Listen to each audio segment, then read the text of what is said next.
Yes, Tara, you can go. Thank you. Good afternoon, and thank you to everybody for joining us today for our Atlas SIG webinar, Atlas Special Interest Group webinar for our tourism and education. Today's webinar is about inspiring and engaging tourism students post-COVID, and will be hosted by Sheena and Goretti, who I'll pass over to shortly.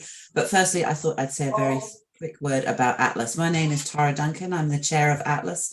Atlas, the Association for Tourism and Leisure Education and Research, is an organization that is about 30 years old and has chapters in Europe, the Middle East, Latin America, Asia, Africa, and Oceania. And we have about 15 special interest groups, including the tourism and education group, which we'll be hearing more from today. We're very pleased to be hosting this webinar and hope that you will enjoy the content. I think it'll be a really interesting afternoon. So without further ado, I will hand over to Sheena and Goretti. Thank you very much. Hello, good afternoon, everybody. Thank you very much for joining us today. We're really happy that you've been able to find time to join us, and we hope that you'll find this session interesting and relevant for you, and particularly those working in tourism education. So my name's Dr. Sheena Carlisle, and my colleague is Goretti Silva, and between us we coordinate the special interest group on tourism education.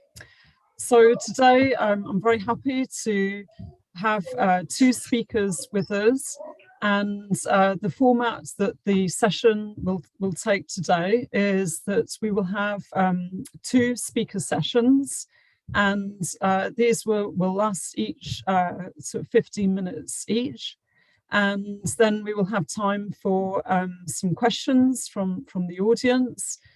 So please do post any questions you may have into the chat, and these will be posed to the speakers, and then we will have a short discussion at the end amongst the speakers and myself and Goretti.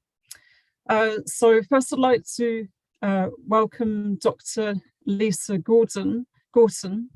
And Lisa is the course director of the International Tourism Management degree programme at the School of Events, Tourism and Hospitality at the Leeds Beckett University, which is based in England, in the United Kingdom. And I would also like to say that Lisa is the winner of the Industry Partnership Award, which was through the inaugural Employability Excellence Awards. And this is a fantastic achievement to really continue to promote and advocate the benefits of engaging students with industry. The title that Lisa will be discussing today is the re-imaging of the tourism curriculum with critical pedagogy and finding the common language of educators, students and industry. So we're very much looking forward to hear from Lisa. Secondly, we have Carla Mello, and Carla is a lecturer in the Tourism and Leisure Department of the Porto Polytechnic in Portugal. And Carla is also a coordinator of the Diploma in Tourism Entertainment and Programme in Tourism and Tourist Information at the Porto Polytechnic. And Carla will be bringing her experiences of teaching tourism students, and her title is Interdisciplinary Tales from the Tourism Classroom. So I'm really delighted to welcome the speakers, and I will now hand over to Lisa. Thank you.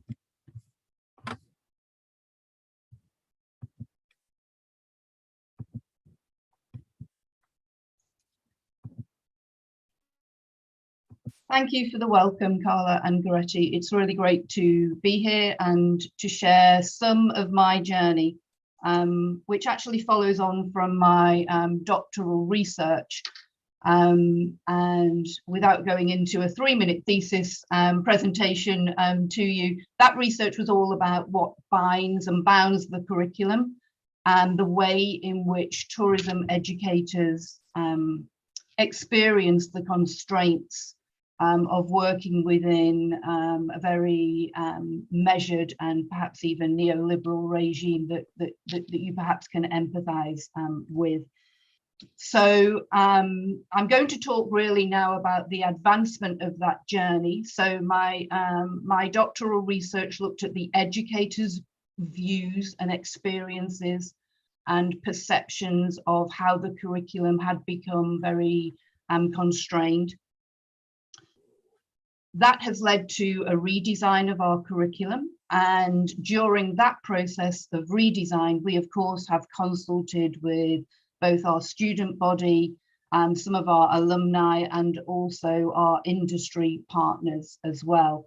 And really this presentation is about the commonality that was found between what those three different bodies of people were saying. And it's quite interesting, maybe just to begin, that when we as tutors were talking about students and industry, we were talking about those and discussed those also as they were themselves potentially part of the constraints or the challenges that we found. And so we set out in our discussions to try and solve the problem of unbinding and freeing the curriculum. Some of these issues that I've got here on the screen may resonate with you in your own institution or higher education arena. Very much here at Leeds Beckett and in the UK, we've been perhaps guilty of just assessing the students' output. What essay have they written? What business pitch have they produced? And not necessarily allowing the process to count for any credit, including any reflection that might come from that. Our old course and our current course is very modularized, you will learn this here, and then we'll move on to here. And even the best design and the best forethought of trying to make modules carry on between each other across a level, or move from one level into another to progress learning in a particular area, we were still finding in our university that students were quite siloed in their learning and blinkered, and it was that module over here and this module there, rather than potentially finding the linkages and the interrelationships between the different areas of learning. We, of course, as a group of instructors and educators, had very privileged positionalities, very different from some of our students. We have quite a diverse range of students here at Leeds Beckett. And our curriculum reflected most of all our areas of interest, our areas of research, our thinking, and the way that we constructed knowledge, rather than necessarily the way that our students might want us to. And our curriculum, maybe like yours, was particularly full and stuffed full of knowledge, which feels certainly in light of artificial intelligence nowadays and all the movements there, very outdated, and there was little room for skills development. At the risk of being perhaps a little bit controversial, our benchmark statements in the UK, those things that all courses should meet and hit criteria of, I find personally quite diluted and anodyne and very generic, and don't really ask us to look under the stone of tourism and to unveil it. Or not as much maybe as we felt that our students would want to. And one of our final constraints in Leeds Beckett was our perceptions of our own quality assurance process. What would we be allowed to do? What wouldn't we be allowed to do? Did we have to keep modules? Do we have to keep grades? Do we have to work within the straitjacket of measurement? So this was our starting point, and these were some of the stories and some of the narratives that the tutors were bringing into the discussion. It led us really onto our next stage of redesigning the curriculum and trying to find spaces where we could surmount the challenges that we'd identified, but also in doing so, work through some of the things or produce a curriculum that both industry would be able to relate to and would want to take students from, and that the students themselves could work within, could thrive within, could feel cared for, supported, but also challenged within as well.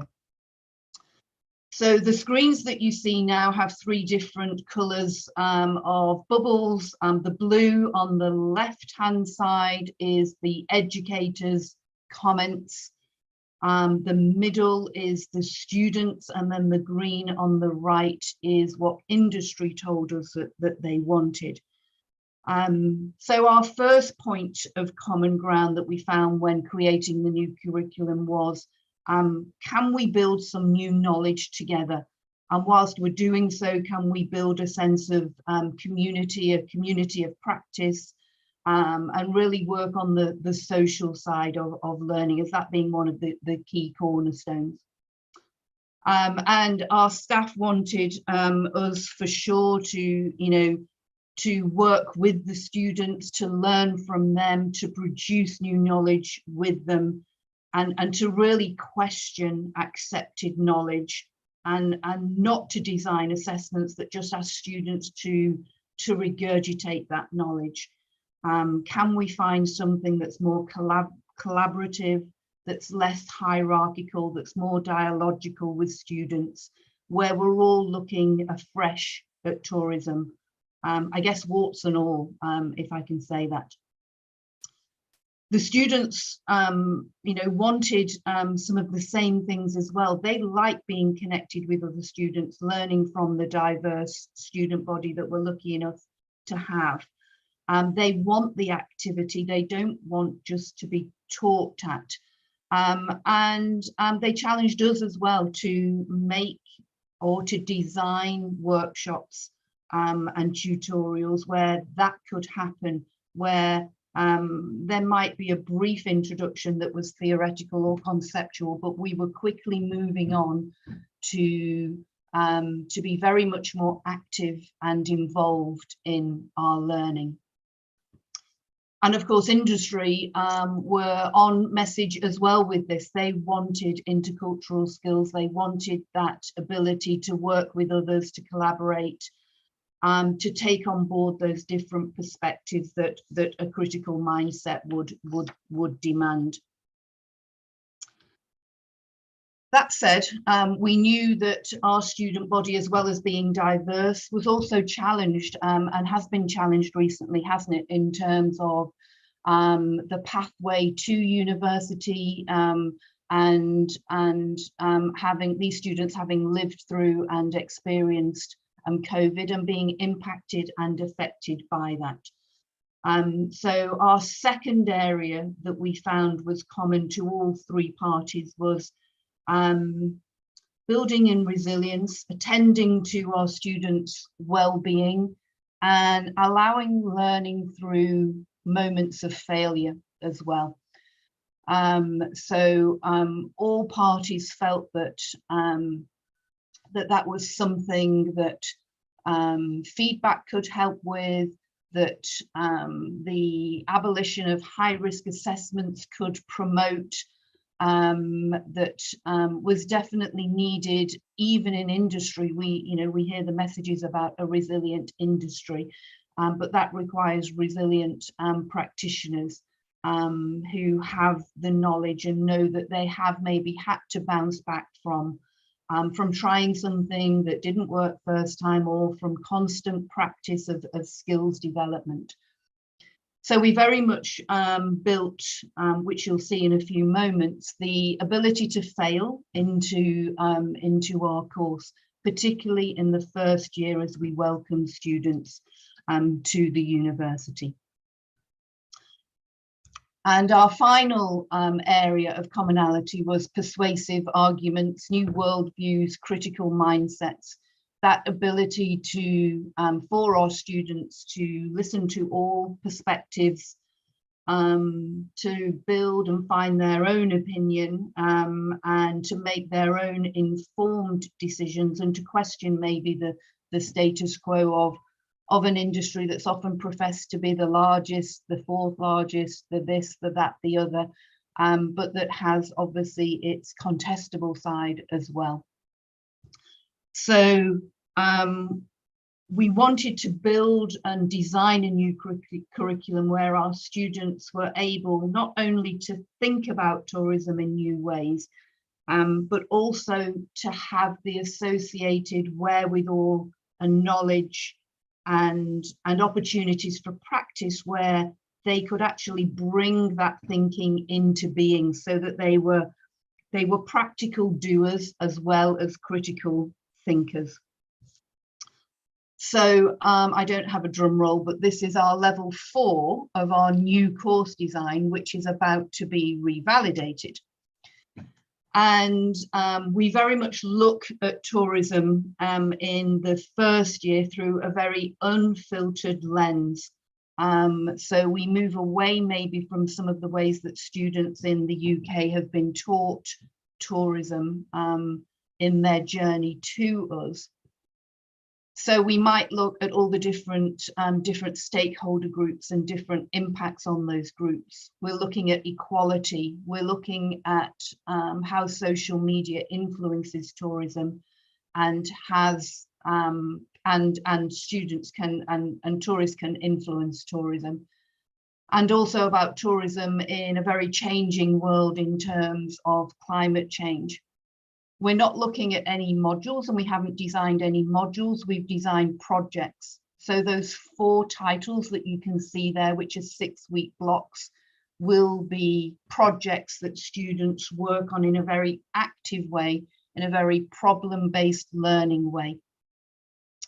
Each block will have a formative assessment, but that assessment is not graded, and the whole year has been designed around a pass-fail model. So the individual marks don't count, and at the end of the year we will ask our students to provide a portfolio of their own individual evidence of how they've achieved the level learning outcomes. And if that involves reflection about failure or learning or practicing new skills, then that will be celebrated, rather than just have they regurgitated a piece of knowledge. The 2 long thin strands that you can see at the bottom, which are called Well Connected and the Critical Mindset Skills Lab, are, I guess, the skeleton of the course. So the students' well-being and resilience is attended to every week, and we're devoting 2 hours across the whole of our first and second year to making them feel connected to a community, on them being active both physically and mentally, of them taking notice of each other, of us and our interactions together, of themselves as tourists, of themselves with the industry. They have opportunity to give of themselves, maybe by being a student buddy, maybe by helping someone in a different level, or collaborating with them, or helping industry. We're also having some critical action weeks where we'll work with charitable partners as well.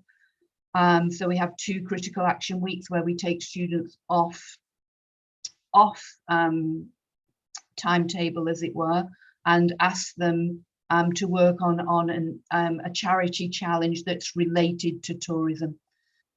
And we're asking them to reflect and to keep learning and to begin their journey of being a future tourism professional and practitioner and what's required of that.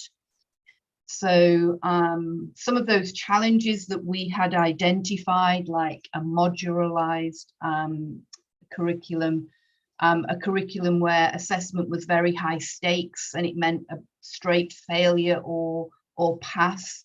We're kind of abolishing all of those and getting rid of them, and have redesigned learning in a very, we hope, holistic way, in a very engaging way, in a way that takes tourism for the applied and for the living subject and discipline that it is, and we try and teach in that way. At level 5, we want students to explore and develop their own practice, and where in level 4 they've been attending to their own resilience and their own well-being, we'll build on that in terms of organizational and destination level well-being and resilience and development in the second year. And they'll have an emerging sense of their own professional identity as we prepare them in that long, thin strand of well-connected towards actually engaging with industry and taking the placement year as an opportunity for themselves. We've linked assessments, so assessments at level 5 do begin to count, and we return to a more traditional grading design, although we're keeping the structure the same as level 4. But we will assess and grade by number in level 5. To try and minimize discomfort, to try and maximize potential for success, we're applying things like the critical mindset skills lab to other modules, and asking students to apply their learning about the research process to a very live challenge that they're working on. So the Tourism Design Lab challenge is about them, the students, understanding destinations, resources and capabilities. It's about understanding the new needs and emerging wants of tourists and new things to tap into to tourists. And it's about designing sustainable new tourism offerings and experiences. So we'll link assessments wherever we can, so that they're, again, kind of hopefully have more meaning and more value for the students, and students want to be involved in the research process because it's helping them design a new product. At level 6, our hope is that students by this time have developed that critical mindset through the unveiling of tourism and the unmasking of tourism, through the practice of developing tourism experiences and understanding destinations more, that they'll have developed a critical mindset, but that they'll be able to combine that with critical action as well when they get to industry.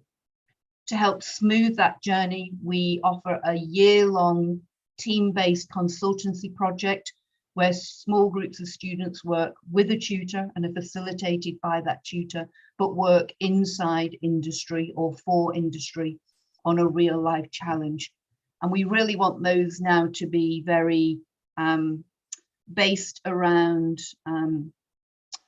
sustainable challenges, about new ideas, new ways for tourism to happen, rather than just a new profit-making holiday for 2 weeks in the sun. Students get lots of choice, and we want to encourage them to be to think a little more widely in terms of our school, which has events, tourism and hospitality, and indeed now sports and outdoor leadership on offer. So students can take lots of different elective options where they can specialize.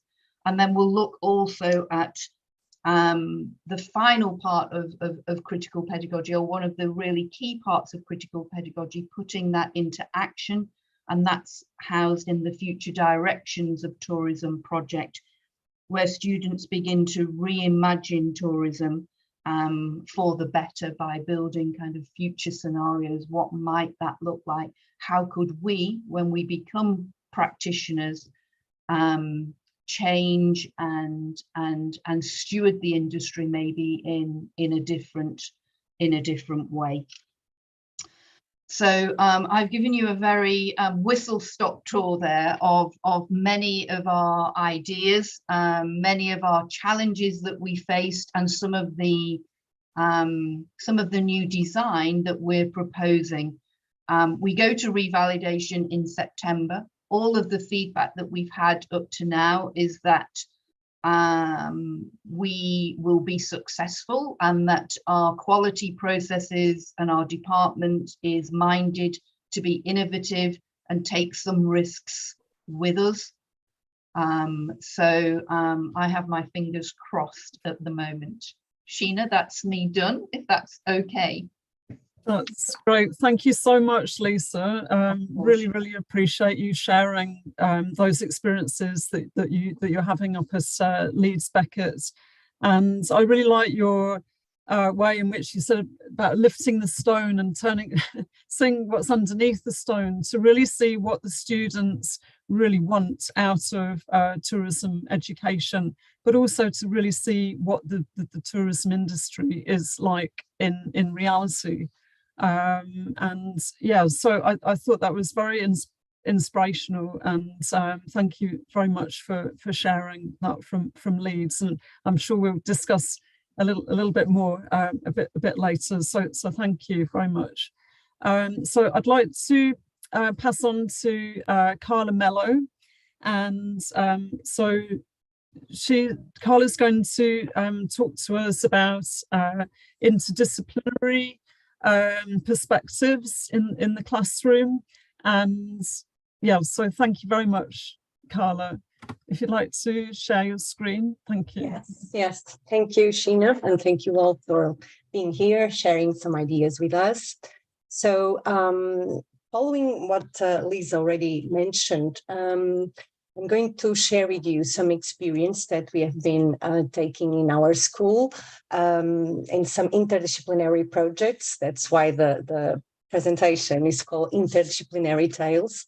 And we have been focusing in interdisciplinarity initiatives, projects, mostly because we find some things and we had some feedback from the students, like Liz already mentioned, some lack of engagement, also some lack of this holistic view of the industry and of their own learning journeys, the modules that they think are not articulated with each other. And we start thinking that maybe this interdisciplinary approach could contribute to enhance their learning projects. And if we just think about the meaning of these words, interdisciplinarity in one side and tourism in the other, they mixed very well together, because they're both like a puzzle that combine different kinds of knowledges, different kinds of businesses, and they seem to be very adequate to each other. And taking in mind the seminar theme, and remembering that quite recently with the pandemic, which has raised some questions and generated diverse impacts that we are feeling in the short, medium, and long term, both from the supply and demand side of the tourism industry. And that has, in one side, emphasized the importance of sustainability approaches in tourism, as well as the need for different kinds of tourism professional profiles and skills, which raise some challenges to the tourism higher education institutions and to us as teachers. Namely, to be able to overcome that lack of engagement from the students, and also to provide them the opportunity to develop the skills that are more needed and more valued by the industry. And I'm going to present you two different projects that we've been developing in our school. The first one is called Tourism and Sustainability from Theory to Practice. It is an interdisciplinary project that is in its third edition. So we've been working with this idea for 3 years now, with the tourism activities managed degree students from the second year, and is developed within the 2 courses, Tourism Operations Management and English Applied to Tourism. The goals of the project are mainly to, of course, raise awareness of the students about the importance of sustainable development in tourism, also to give them the opportunity to know, to benchmark, to identify good practices of sustainable development, to promote their reflection, and of course to stimulate their own change of their own behaviors as students and as future professionals, and also as tourists. Basically, what we have done, we have created a digital platform, a blog, and we've been asking our students to develop contents for this blog to make it dynamic each year with some different challenges in each year. Just as a curiosity and to emphasize how this project has been welcomed by the community, we've been finalists of one Hospitality Education Award that happens here in Portugal every year. And we also won the European Language Label Award in 22, because this project also tries to improve the learning of English as a second language. So what are we doing? In each year, the students have to select a topic within the theme of sustainability. In the first year, we just ask them to reflect upon that topic, to benchmark some good practice, and to elaborate some posts, some podcasts, to share and disseminate their own ideas and reflections and the good practice that they found in our blog. At the second year, we tried to take this project a little bit further in the next step, and we ask them to, besides generating some contents to the blog, to prepare a workshop, like a training session for their fellow students, which they try to make quite attractive and dynamic. So to share their own ideas and also to try to raise this awareness together with their fellow students.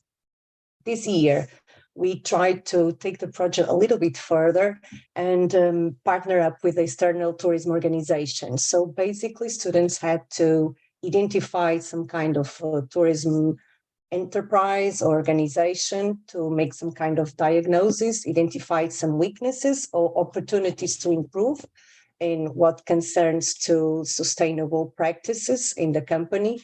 They have to develop a kind of out-of-the-box proposal, so something that could be innovative but also applicable to the reality of the company.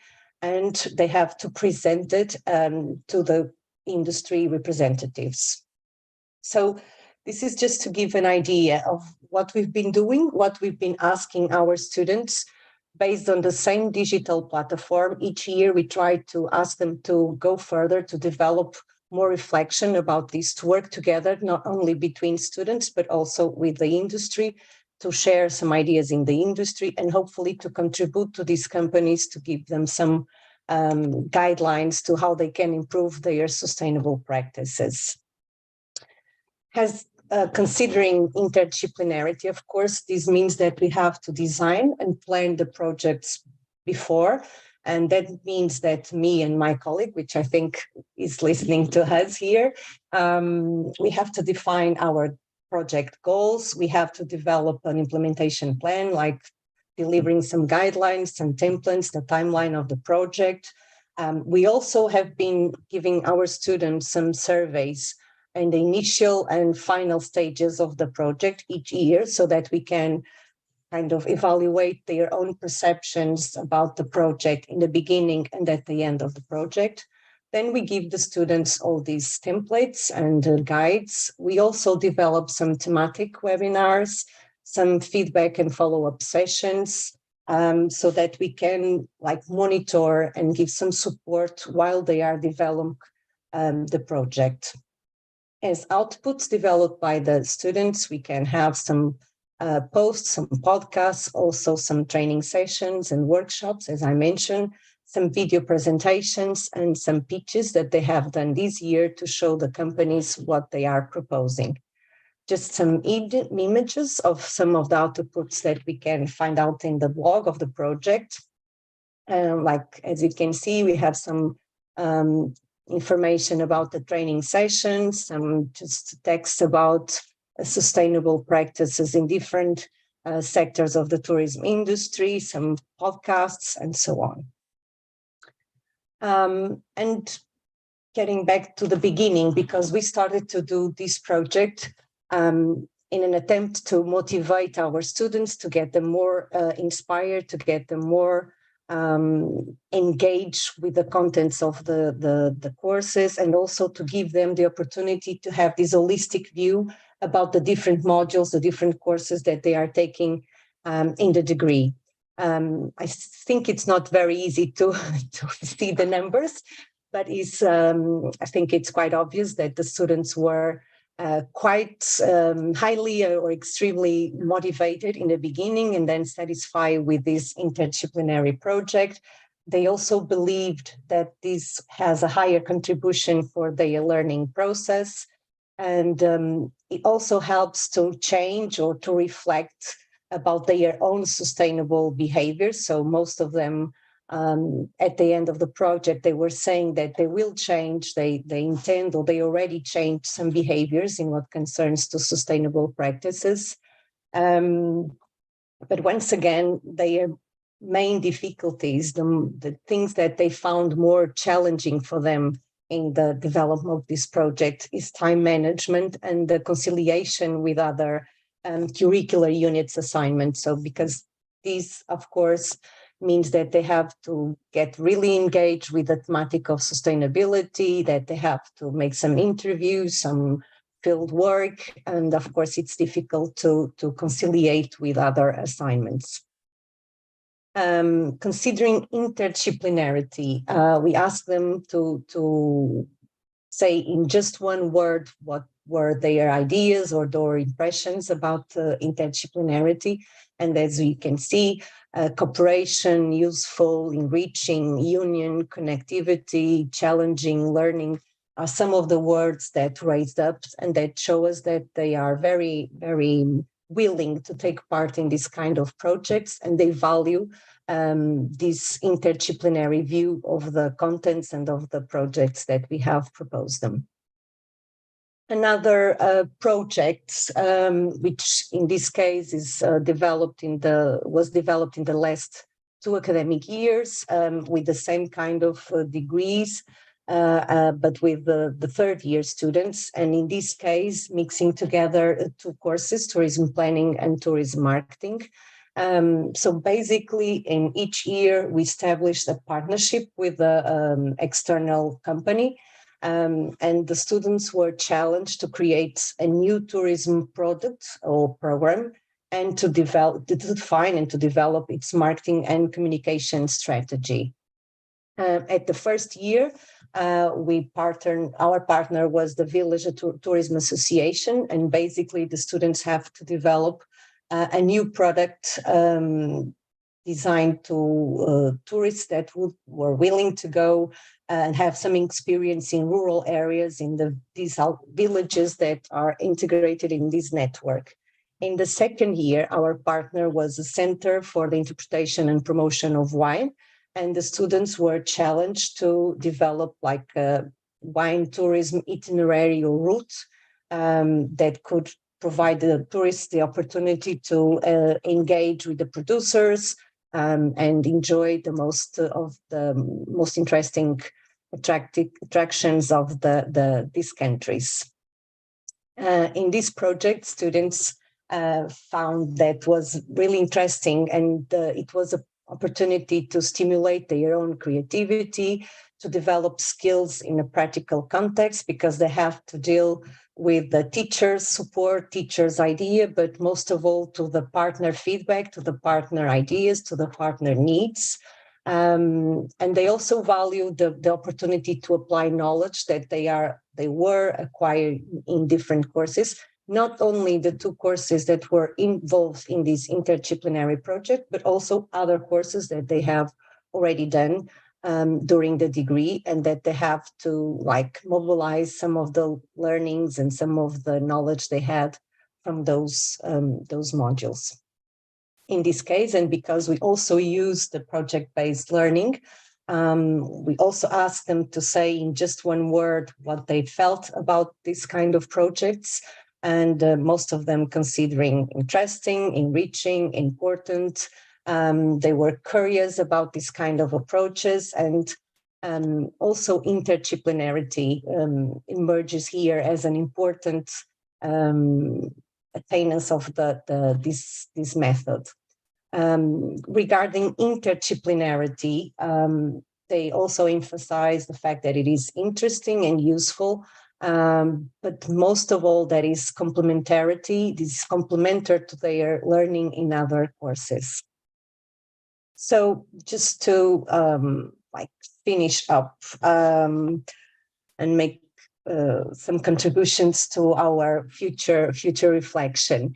In this case, and making some final remarks, we believed that this interdisciplinary approach proved to be more engaging and helpful in the generation of a more holistic perspective of the tourism industry. As Lisa said in the beginning, students and also teachers, we start to see our degrees and our curriculum very modularized, very restrict, and very, following a very strict format. And sometimes it's not easy to understand how one course complements the other and which are the relationships. And that was one of the things that the students also value and thought it was more interesting. These approaches also proved to be or to have a higher potential compared to other traditional ones towards the development of skills such as creativity, critical thinking, teamwork, between others. Such skills are the ones that the industry is looking for now, and that are considered like the 21st century skills for tourism professionals. So we think it's quite good that this experience and this practice help in developing such kind of skills. But of course, it also demands a substantial level of planning and articulation between teachers. Like we have no doubts nowadays that these interdisciplinary projects are very useful and contribute a lot to the learning process of the students. But in order to them to really work, they demand a high level of planning from the teacher's part, not only planning before the implementation of the project, but during the project, the importance of giving feedback and like evaluating, giving some opinions, like a facilitator in some types, but in other times, just like giving them support when they face some difficulties, like managing time and things like that. But overall, both teachers and students' perceptions is that this interdisciplinary approach are very important. They help us to give the students the opportunity to challenge themselves, to get out of their comfort zone, and also to interact more with the industry, to see real contexts and how the real world works. And that's all. I hope I can explain some of these ideas further during the discussion. Thank you, Sheena.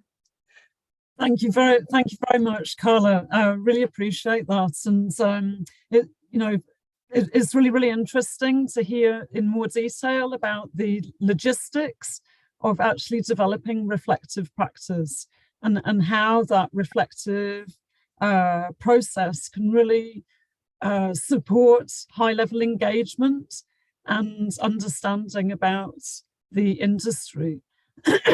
Excuse me. So yeah, I think also it's really interesting to see the overlap between project management and project development, product development, marketing, planning. All these subjects interact, and it's very it's very enlightening to see a practical approach that can move through a program. Sorry. and then ends up with really tangible solutions that can be used for industry as well. So thank you very much for sharing that. I think we're going to move on to some questions from the audience. I'd like to hand over to my colleague Jane Turner just to see if there are any questions from the floor. Thank you, Sheena.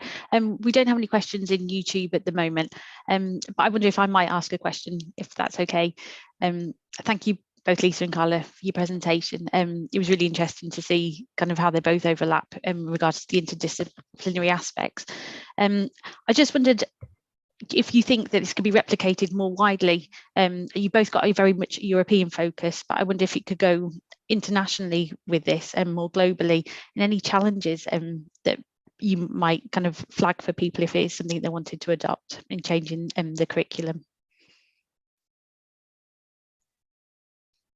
So you need to make some friends in the quality assurance department, first of all, if you're going to break down some modular walls and kind of try and work out how the systems can support the design that you want to put forward.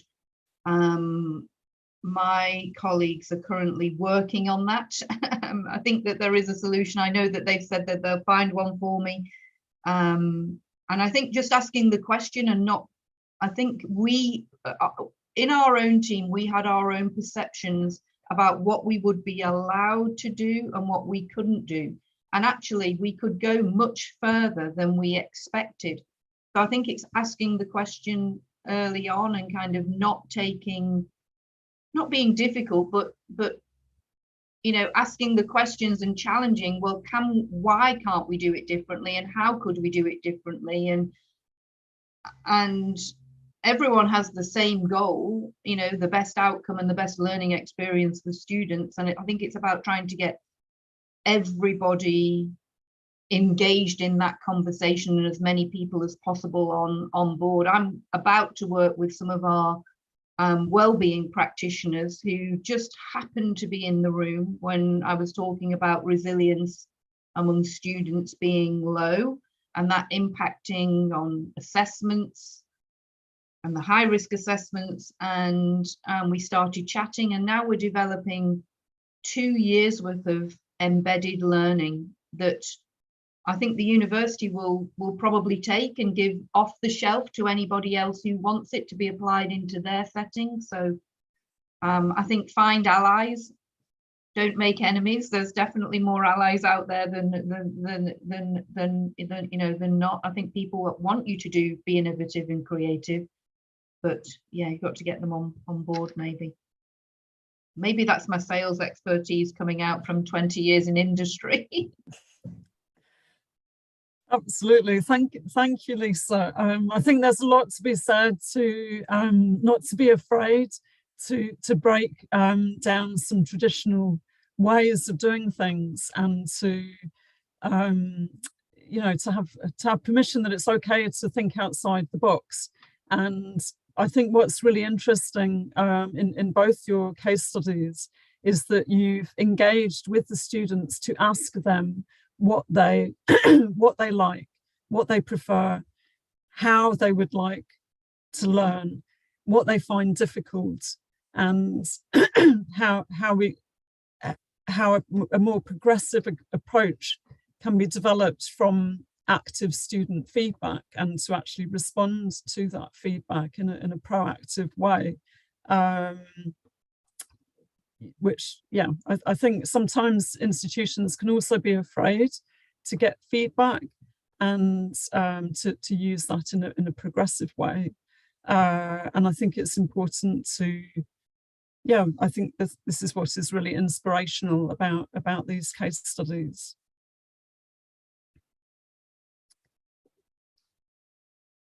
Okay, sorry, I do have a point, Sheena, if I can just kind of interject at the moment. It's from Mo Gagali. They said, thank you, Lisa and Carla, for the valuable speeches, and appreciation to Atlas as well for organising the event today. Mo just wanted to know, it's more general really, kind of maybe linked to the education side of things, what's Atlas' role and offered opportunities in events to develop tourism students, maybe to kind of branch out as well, maybe now or in a little while, to kind of the education SIG, the special interest group as well, if that might be addressed, please. Goretti, would you like to come in? Hi, good afternoon. Thank you for bringing me in. Very interesting contributions from Carla and Lisa. Thank you for, first of all, thank you for your contributions and views. And also thank you for the question. An unexpected one, to be honest, although quite reasonable. This webinar is the proof that the SIG on education and tourism is really looking forward to contribute to raise awareness and help to change the mindset within the higher education and even with a broader perspective. We can help to discussing these topics and how everybody, as Jane just mentioned, in a very wide educational world, not just in Europe, but worldwide. The moment is to get out of the box. The box is the universities. So the universities have been like kind of a box, sometimes close to the industry, close to the open world, and the students need to see the world they are going to enter before they leave the box. So I think the Atlas contribution and this thing in particular can actually really help to make a difference in bringing all these good practices, and the work will be carrying on from now on and will be available, and we'll be sharing out some more experiences. We'll seek to contribute to that. Thank you, Goretti. I wonder if maybe Tara would like to interject with maybe just some thoughts from Atlas more widely. Thanks, Jane. I think Goretti summed it up quite nicely. One of the positives of having a special interest group, the tourism and education special interest group, is to really look at ways in which we can innovate education for tourism students. As an organisation, students are a key part of what we do, because they are the future of our industry, future of our education, and we want them to be involved from when they're undergraduates up until they are, in industry or in higher education. And so, as Atlas, we do a number of things. We have an Atlas student chapter where students can become individual members of Atlas. Atlas is normally an institution. Subscription, so we do have an Atlas student chapter so that students can join that way, and then they get discounts to events, and we try and offer alternatives. I had about 3 things I was going to say and I've forgotten what they all are. We offer through our advisory group, we offer a prize for the best thesis and at undergraduate level and master's thesis, where we are looking to highlight scholarship to show what students are doing. We're also looking, and Sheena's part of this, at things like accreditation schemes to really work with departments to try and find opportunities to pass on best practice and to pass on things that such as Carla and Lisa were talking about, some of these really innovative ways to engage students, but also to make sure that we are thinking forward for our industry. So we are continually looking at ways to involve our students from day one of their studies through until they find a successful career in tourism. And if anyone has any suggestions about how we can do more, then I'm sure Sheena and Goretti with the special interest group and Leontine and myself at the Atlas organization would love to have a conversation. Can I ask a question as well, please? while I'm here. Yes, of course. Go ahead. I wondered if I was writing it in the chat, and I thought I wondered what both of the speakers thought about opportunities to be interdisciplinary or transdisciplinary with some of the, for instance, the modules you were talking about, Lisa. How do we integrate this interdisciplinarity into our teaching so that not just our students but other students might be able to benefit? Yeah, the $6 million question. I would really love to think that we could develop a more interdisciplinary approach, if I'm honest, even going wide across the university and the institution, and allowing students to really develop those different perspectives and to learn from those different areas and bring those areas into tourism. I find myself wearing many hats when I teach tourism. I'm sure we all do, from the marketer to the business pitch to something maybe perhaps more theoretical, or all of those areas are all as key as each other. And I think that's why I've gone against those being modularized and thinking, well, where's the problem or where's the challenge, and let's bring all of those different perspectives. So we hope that this is the first stage of greater interdisciplinarity. I guess I should probably walk before I can run, though, Tara, and get this through revalidation before I go to complete kind of build your own degree. But for me, that's kind of a logical place to continue and to fight more for, to think that let's engage students around the issues which are important to them. And allow them choice in that as well, and then to look at it from all the different perspectives. So yeah, I'll come back next year and tell you how far I've got and whether we've got to that stage, or maybe in 2 years' time. But I think that's, for me, that would be the goal, of just increasing that and opening out to more people and to more voices within the tourism curriculum as well. So for me, that's absolutely where I see our course going. Thank you. Thank you, Lisa. Carla, did you want to add anything further on interdisciplinary? Yes, just some notes that regarding our experience at the Polytechnic of Porto, at our school. Of course, it's not easy, and we have some other experiences, like in other degree. We have an interdisciplinary project. It is developed from the first year until the third year, and is the same project involving all the courses. For instance, in the first year, the students create an hotel idea, and every module that they have along the degree, they work something considering that whole. If it's human resources, it's human resources for that hotel and things like that. But it's not working that well, according to my colleagues, because I don't take part at that project, mostly due to some other institutional challenges. Like every year we have different teachers. Some students, they don't get approval in all the courses, so the classes are kind of mixing different students at different stages of their learning. But of course, that will be like the goal, that this interdisciplinarity could be broadened up and open to other, including between different courses, between different degrees, because it's very, very useful. In this particular projects, we are just focusing, our class, the other students of the same degree, some industry partners, and the community of the school. But the tasks, the contributions, the contents that the students generate are very focused on their own class, their own, the modules that they are taking. But of course, it will be very interesting to have these replicated and enlarged to a higher number of teachers, students, and okay. Thank you. Thank you very much, Carla. Thank you for that. Okay, so it's now time to close, and once again, thank you everybody for participating today and for the questions from the floor.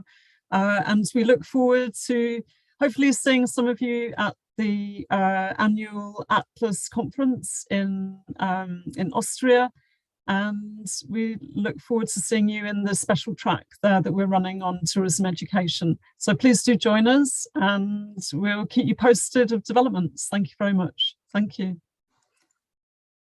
Bye-bye. Thank you.